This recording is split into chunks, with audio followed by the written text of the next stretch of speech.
Una noche más, Mary Ricketts vuelve a desvelarse en medio de la madrugada. Sabe que en esos momentos solo sus 3 hijos y su niñera ocupan la planta en la que ella misma se encuentra.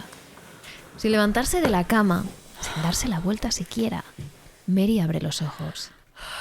A través de la puerta que conecta su habitación con la de sus hijos, puede ver que tanto ellos como la niñera se encuentran durmiendo. Es la única puerta de la casa que no está cerrada con llave por la noche. En la habitación no entra la luz de una sola vela. No se necesita. Con la luz de la luna que entra por la ventana es suficiente. A esas horas, el resto de criados se encuentran durmiendo en el ático. Sin embargo, Mary escucha claramente el repiqueteo de unos tacones que se acercan poco a poco por el pasillo.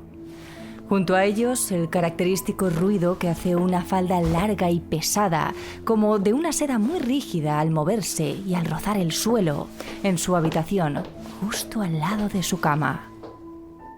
Está claro que una mujer se está acercando cada vez más a ella. Al menos es lo que parece por el sonido.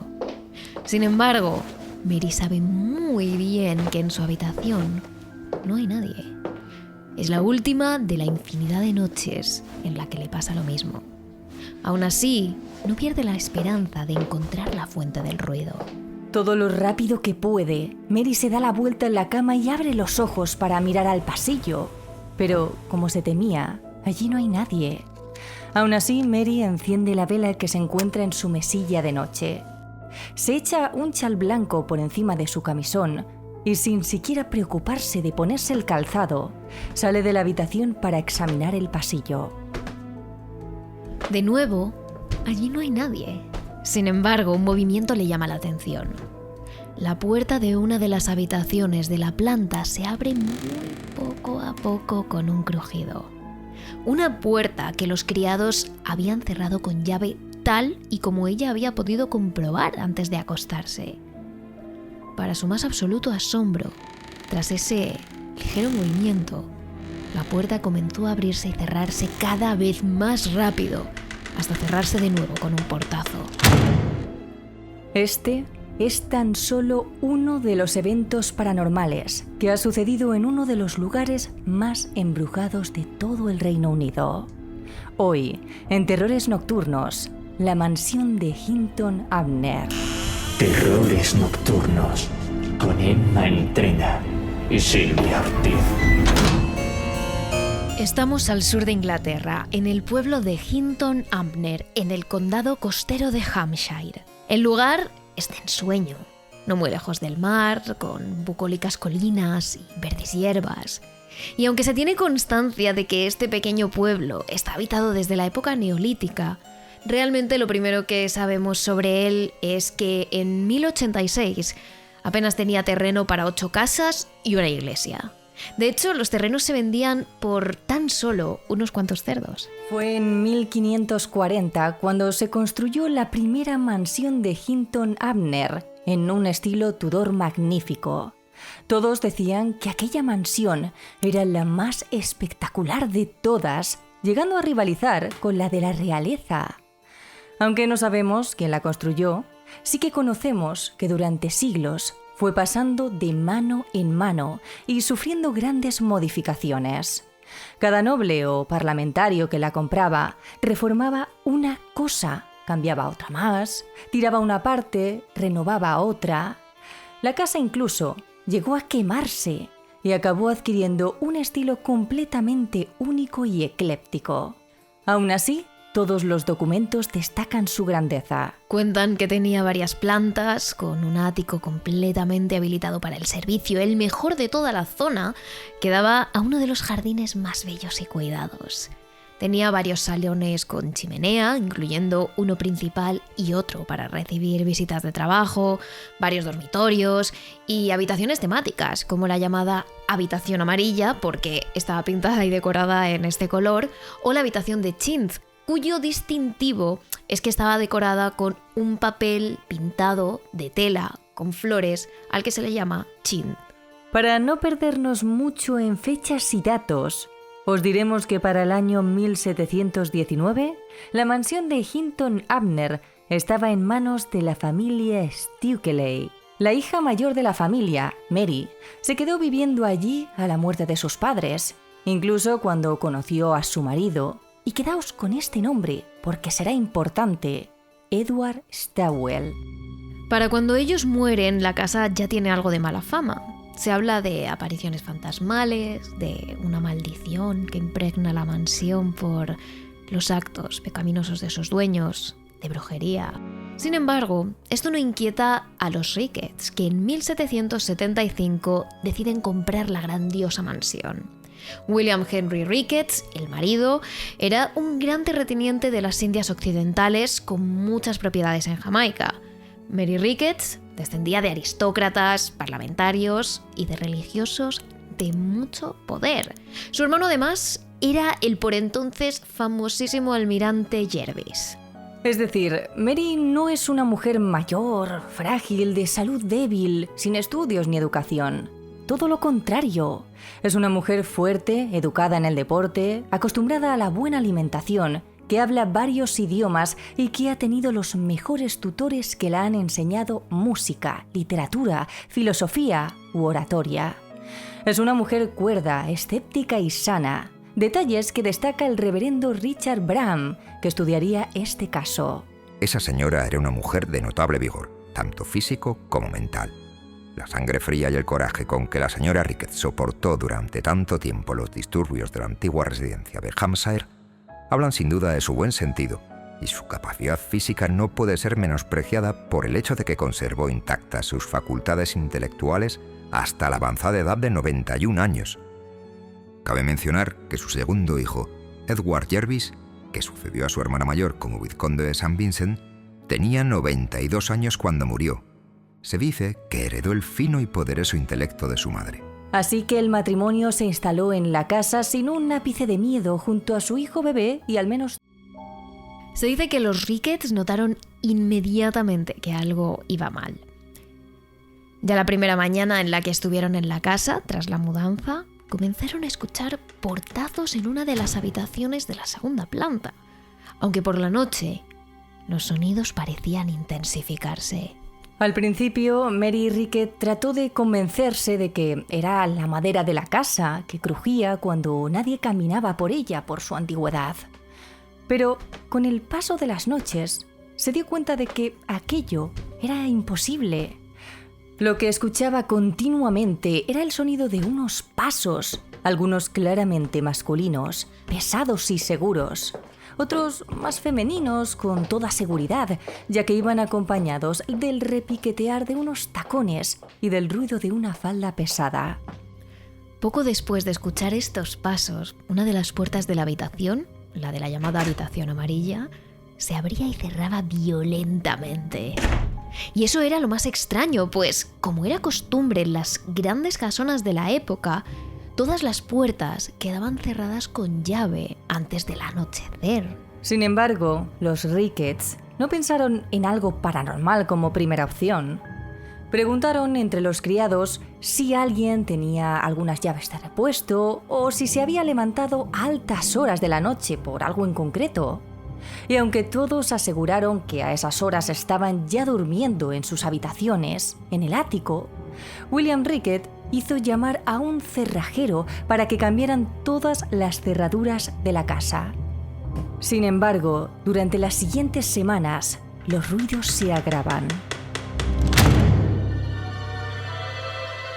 Para cuando los Ricketts llevaban 6 meses en la casa, Mary no era la única que había sido testigo de acontecimientos extraños.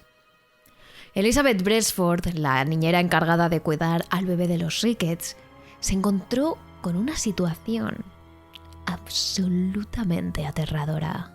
Como era costumbre en la época entre las clases altas, Elizabeth era la que solía pasar las noches con Henry, el bebé, para que su madre no tuviera que sufrir el cansancio. Lo hacía en la única otra habitación de la segunda planta, que estaba ocupada además de la de la señora, la guardería. Una habitación adorable con juguetes de madera, una cuna, una mecedora y todo lo necesario para cuidar de un bebé. Aquella noche de verano, la puerta de la guardería se había quedado abierta para dejar correr el aire. A la luz de las velas, desde la mecedora en la que Elizabeth vigilaba al bebé mientras dormía, se podía ver perfectamente el pasillo de la planta y la puerta de la habitación amarilla, que se encontraba justo enfrente. Elizabeth se mecía mientras tarareaba una nana cuando algo le llamó la atención en el pasillo. Se trataba de un hombre vestido con unas ropas oscuras y monótonas. No le llegó a distinguir la cara, pero sí pudo ver que se trataba de un hombre de carne y hueso. No era un espíritu, no era un etéreo, era de carne y hueso. Aquel hombre, sin ni siquiera mirarla, caminó por el pasillo. Se situó casi delante de la guardería y abrió la puerta de la habitación amarilla, sin más. Cuando la sirvienta Molly Newman llegó para traerle la cena a Elizabeth, la niñera no pudo resistirse y quiso curiosear. Le preguntó quién era el invitado de los señores que se había quedado a dormir en la habitación amarilla. Pero la joven Newman le aseguró que no había huéspedes aquella noche. Sin embargo, Elizabeth estaba convencida de haber visto al hombre. Tenía todas las velas encendidas, lo había distinguido con claridad y además no había salido. Cuando ambas fueron a comprobarlo, encontraron la habitación amarilla abierta. Sí, pero vacía. Y por más que lo buscaron, no había ni rastro de nadie, de ningún ser vivo, al menos, que hubiese entrado allí. Cuando la niñera le contó lo que había pasado a Mary Rickett, la mujer decidió empezar a llevar un registro de todos los eventos extraños que pasaban en la mansión. Así transcribió la propia Mary el encuentro entre el hombre y la niñera en su diario. Unos 6 meses después de que llegamos allí, Elizabeth Blesford, niñera de nuestro hijo mayor, Henry, que entonces tenía unos 8 meses, estaba sentada junto a él mientras dormía en la habitación sobre la despensa, destinada a la guardería. Y como era una noche calurosa de verano, la puerta que daba a la entrada del dormitorio amarillo estaba abierta. Ella estaba sentada justo enfrente de esa puerta y vio claramente, como contó después, a un caballero con un traje de color grisáceo entrar en la habitación amarilla. No se sorprendió en absoluto en ese momento, pero cuando la criada, Molly Newman, subió con su cena, preguntó qué extraño caballero había venido. Cuando la otra respondió que no había nadie, contó lo que ya se ha descrito y pidió a su compañera de servicio que le acompañara a registrar la habitación.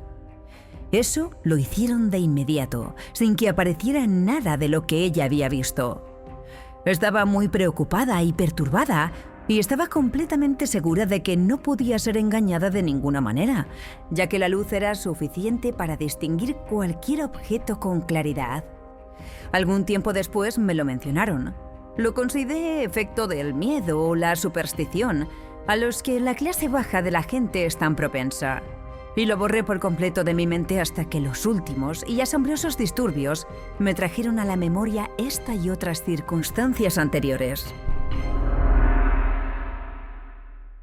Era por ese preciso registro por el que sabemos que su hijo mediano, Edward, nacería poco después, en 1777, y Marion, su última hija, lo haría un año más tarde. Precisamente en 1778, William le anunció a su esposa que tenía que partir durante unos meses a una de sus propiedades en Jamaica para arreglar unos asuntos. Y Mary, que no era ninguna incapaz, le aseguró a su esposo que ella se quedaría en Inglaterra con sus hijos administrando la mansión. Lo que Mary no sabía es que con la marcha de William, los sucesos paranormales sufrirían un severísimo repunte. Durante semanas a Mary la despertaron los extraños ruidos, el crujir de la madera, el repiqueteo de los tacones que se acercaban lentamente a ella, un portazo o golpes en las puertas. Algún tiempo después de que el señor Ricketts me dejara, yo que estaba acostada en el dormitorio encima de la cocina, oía con frecuencia el ruido de alguien que entraba en la habitación y el roce de unas prendas de seda contra la puerta que daba a mi cuarto, a veces tan fuerte y tan continuo que interrumpía mi descanso. Aunque hacíamos búsquedas rápidas con frecuencia, nunca pudimos descubrir la menor señal de ser humano o animal. Cuando me molestaban de la misma manera, adopté la costumbre de registrar la habitación y los armarios interiores y de asegurar la única puerta que daba a esa habitación por dentro, de modo que nadie pudiera entrar sin pasar por mi dormitorio, que siempre estaba cerrado con un pestillo en la puerta. Sin embargo, esta precaución no impidió el alboroto, que continuó sin apenas interrupción. Fuera lo que fuese lo que habitaba en la casa, se volvió completamente incontrolable con la marcha de William, tanto que todas y cada una de las personas del servicio de la casa llegaron a ver algo inexplicable. Para que os hagáis una idea de la magnitud de los eventos, Mary se quedó con 8 personas del servicio entre cocineras, cocheros, niñera, ama de llaves y personal de limpieza. Bien, pues todos ellos la abandonaron uno a uno a causa de los eventos paranormales. Por ejemplo, el joven mozo de cuadra, George Turner, tuvo un aterrador encuentro con un hombre vestido de color pardo cuando se iba a la cama. Así lo cuenta la propia Mary en su registro. En el otoño de ese mismo año, George Turner, hijo del jardinero del mismo nombre que entonces era mozo de cuadra, cruzó el gran salón para irse a dormir y vio en el otro extremo a un hombre con una chaqueta de color pardo, que supuso que era el mayordomo, que vestía ropas de ese color, ya que había llegado hacía poco y su libreta no estaba hecha. Cuando pasó inmediatamente arriba, a la habitación donde yacía todo el personal de servicio, se sorprendió mucho al encontrar al mayordomo y a los demás en la cama. El joven Turner estaba seguro de que aquel ser que había visto era absolutamente real, de carne y hueso, pero no de que fuera humano. El pobre Turner se largó de la casa al día siguiente pensando que la mansión estaba maldita y que aquel hombre podría ser el mismísimo demonio. Unos pocos días después, los empleados viven un nuevo ataque paranormal.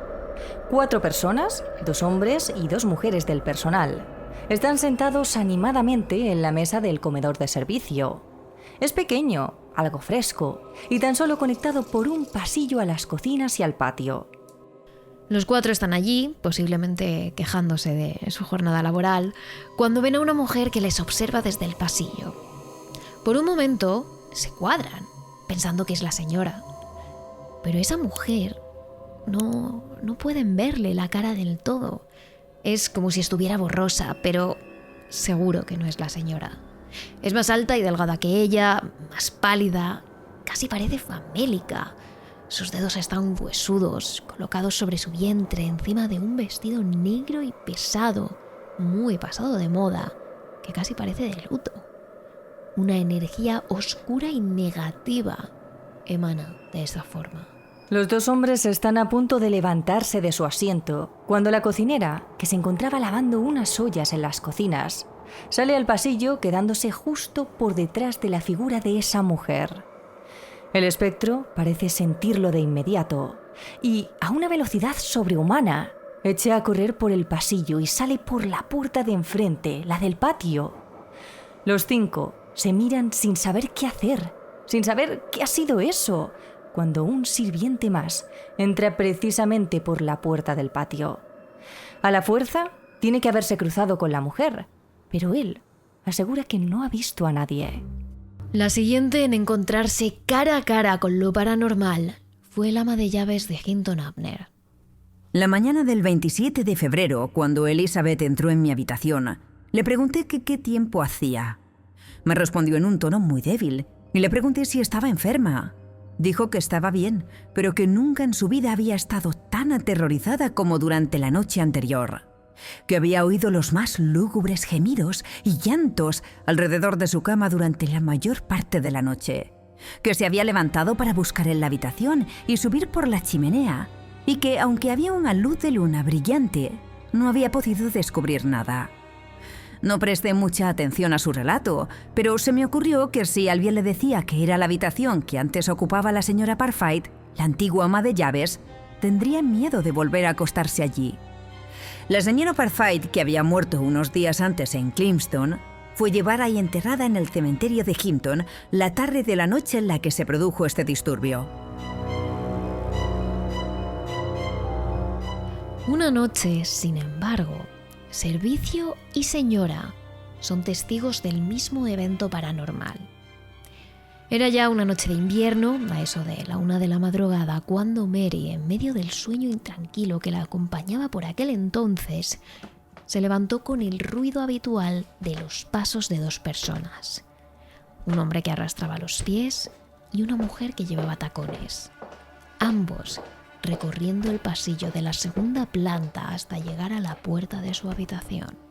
En este caso, estaba cerrada, tanto por mantener la habitación caliente en pleno invierno, como por precaución ante este hecho tan recurrente. Sin embargo, Mary decide levantarse tras echarse un chal por encima de su camisón blanco. No le hace falta encender una vela. Conoce al dedillo cada rincón de su habitación. Comprueba que los armarios y las ventanas estén cerradas antes de acercarse a la puerta. Tira del picaporte. Sigue cerrada con llave desde dentro. Sin embargo, Mary decide ponerse de lado e inclinar su cabeza poco a poco hasta que su oreja toca la puerta para escuchar lo que pasa en el pasillo. Durante unos segundos, solo el silencio le responde. Pero de repente... algo golpea la puerta con tanta fuerza que casi la saca de sus bisagras. Mary grita como no ha gritado nunca, alertando a Elizabeth, que se encontraba en la guardería, e incluso despertando a 2 de los sirvientes que se encontraban durmiendo. Los 3 tienen que quedarse en el pasillo durante varios minutos, convenciendo a Mary de que no hay nadie en el pasillo para que abra la puerta. Está aterrada, pálida, con el rostro deformado por el miedo. Pero al ver el rostro iluminado de su personal, parece tranquilizarse. Pero cuando Elizabeth casi había convencido a Mary para que bajase a la cocina a tomarse una infusión, un ruido les sorprende a los 3. La puerta de la habitación amarilla acaba de abrirse lentamente pese a estar cerrada con llave. La señora de la casa despertó a todos y a cada uno de los empleados que no lo habían hecho ya y les encomendó la misión de buscar intrusos en la casa. Pero como os podéis imaginar, una vez más, no encontraron a nadie. Aunque el acoso paranormal que sufría Mary era extremo, aún no estaba dispuesta a contar lo que pasaba a sus amigos y conocidos. Que la tildaran de loca en la alta sociedad no era una opción. Acostada y perpleja, todavía no estaba dispuesta a divulgar mi vergüenza. Había probado todos los métodos para investigar la causa y no pude descubrir el menor indicio de truco. Por el contrario, estaba convencida de que estaba más allá del poder de cualquier agente mortal para llevarla a cabo. Pero sabiendo lo desmentidas que eran estas opiniones, las guardé en mi propio pecho y esperé que mi resolución me permitiera soportar cualquier desgracia que sucediera. Pero Mary sí que bajó al pueblo y preguntó discretamente por la casa a sus conocidos. Si sabían algo sobre su anterior dueño, si tenía mala fama, si sabían algo sobre su construcción. Y así, de esa forma, un anciano que llevaba décadas viviendo allí le contó algo interesante. Edward Stawell, el anterior dueño de la casa, había hecho llamar al padre de su mejor amigo, que era carpintero, a la casa de Hinton Abner. Le contrató para que hiciese un agujero en la madera del suelo del salón principal y luego lo tapase discretamente. El carpintero siempre había creído que allí abajo se escondería un tesoro, y así lo contó ahora el anciano. Y esto será muy relevante para el desenlace de esta historia, pero en ese momento Mary no le dio la mayor importancia. Sin embargo, cuando pocas semanas después el capitán de la marina John Jervis, el hermano de Mary, llega a Hinton Abner para visitarla en ausencia de su marido, Mary no duda en contarle todo lo que ha vivido en esa casa. La mujer le enseña sus registros, sus diarios, las cartas firmadas de sus empleados en las que dan fe de todo lo que han visto, e incluso le permite hablar con los empleados que han sido testigos de sucesos paranormales y que aún no la han abandonado. Y no nos malentendáis, Jervis es un tipo escéptico, un militar cuadriculado, pero también conoce a su hermana. Sabe que es inteligente, concienzuda y cuerda, y nunca la había visto tan aterrada. Así que John Jervis llama a uno de sus mejores amigos de la zona, el también capitán James Luttrell, y le pide que pase una noche junto a él, haciendo guardia en la mansión de Hinton Habner. Jervis y Luttrell se encargan de cerrar las puertas de las habitaciones ellos mismos. Guardan la única copia y se quedan despiertos haciendo guardia en la habitación de invitados. A eso de las 4 de la madrugada, el altísimo ruido de unos tacones les pone en alerta, acompañado del crujir de la madera a causa de unos pasos pesados de varón. Los hombres salen al pasillo, comprueban que las puertas están cerradas, que Mary y los criados se encuentran en sus habitaciones y que incluso la niñera duerme plácidamente junto a los niños en la guardería. En el pasillo no hay nadie, salvo Mary, que asoma la cabeza en ese momento alertada por el ruido. Los tres entonces observan cómo las puertas de la habitación amarilla y de la habitación de Chintz se abren y se cierran violentamente. Nadie vuelve a pegar ojo en aquella casa. Durante esa noche, los 3 señores y al menos 3 de los empleados escuchan llantos, gemidos de pena, gritos, pasos, golpes en las paredes y lo que los 2 militares son capaces de identificar como un disparo. Por más que registran cada esquina de la casa, allí no hay nadie. Hartos de vivir en constante tensión, Jervis le dijo a Mary que hiciera las maletas. Se iban de ese lugar. Jervis se encargó de avisar al marido de Mary que aún se encontraba en Jamaica. El capitán Luttrell declaró que los disturbios de la noche anterior habían sido de tal naturaleza que la casa no era adecuada para albergar a ningún ser humano. Mi hermano, aunque más cauteloso en sus expresiones, coincidió con esa opinión. En cuanto la mansión quedó vacía, los rumores en el pueblo empezaron a llenar cada rincón. Se empezó a hablar de una posible maldición en la casa. Otros hablaban de fantasmas que atormentaban a la familia. Los habitantes tenían muchas preguntas, pero no tardaron en ser respondidas, porque poco después de marcharse, Mary decidió llamar a los medios y hacer pública su historia. De hecho, le llegó a enviar a la prensa todas las cartas donde ella había descrito cada uno de los incidentes y eventos paranormales que tanto ella como sus sirvientes habían vivido allí dentro. De hecho, su marido llegó a pedir una recompensa muy generosa e incluso inmunidad ante la ley si alguien sabía decirle algo acerca del culpable. Pensaba que quizás a estas alturas era una persona de carne y hueso la que podía haber hecho todo eso. Pero su mujer y el resto del servicio sabían que era imposible. Habían vivido demasiados acontecimientos como para estar seguros de que en aquella mansión había algo más. Pasados los días y sin ningún culpable, los rumores sobre esa casa comenzaron a desaparecer. Fueron pasando los años y el lugar continuó vacío hasta que mucho tiempo después hubo quienes decidieron volver a habitar la casa. Pero para sorpresa de Mary y de todas las personas que la conocían, las nuevas familias no reportaron ningún tipo de actividad paranormal. De hecho, fueron varias las que ocuparon la casa a lo largo de los años y ninguna vivió nada extraño. Aunque lo peor, sin duda, llega al final de esta historia.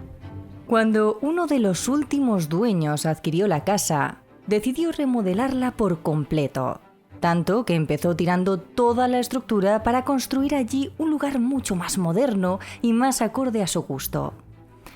Sorprendentemente, cuando el equipo de obra tiró la casa, se topó con una pequeña sorpresa debajo de uno de los tablones de madera del gran salón. ¿Os acordáis del carpintero que tuvo que construir un hueco en el suelo porque, según él, Edward Stowell, escondía un tesoro allí abajo?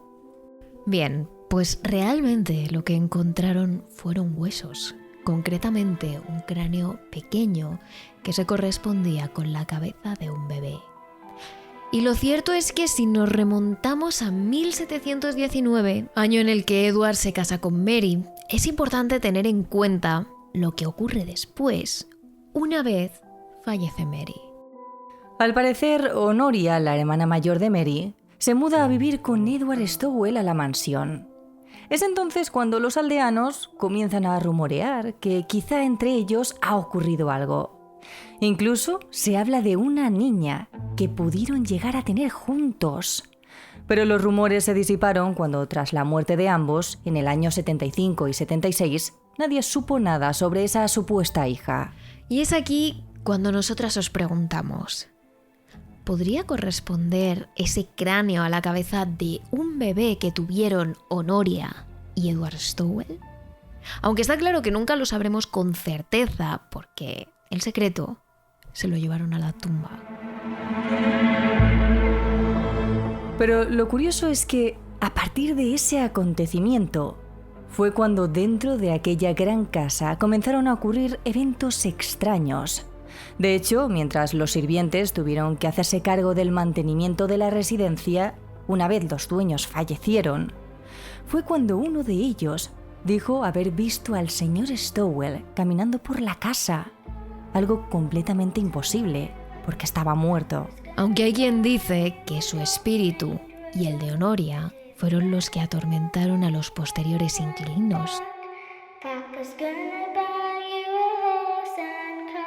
Y hasta aquí el capítulo de este martes, pero el jueves ya sabéis que tenéis otro capítulo extra en nuestro iVoox, Spotify y Patreon. Y os hablamos de una de las posadas más encantadas de toda Escocia, donde numerosos turistas han presenciado apariciones y todo tipo de eventos paranormales durante su estancia. Y ya sabéis que podéis seguirnos siempre en nuestras redes sociales. Somos terroresnocturnos.trn en Instagram, Threads y TikTok, terrores_TRN en Twitter y en Twitch y Terrores Nocturnos en Facebook y nuestro canal de YouTube.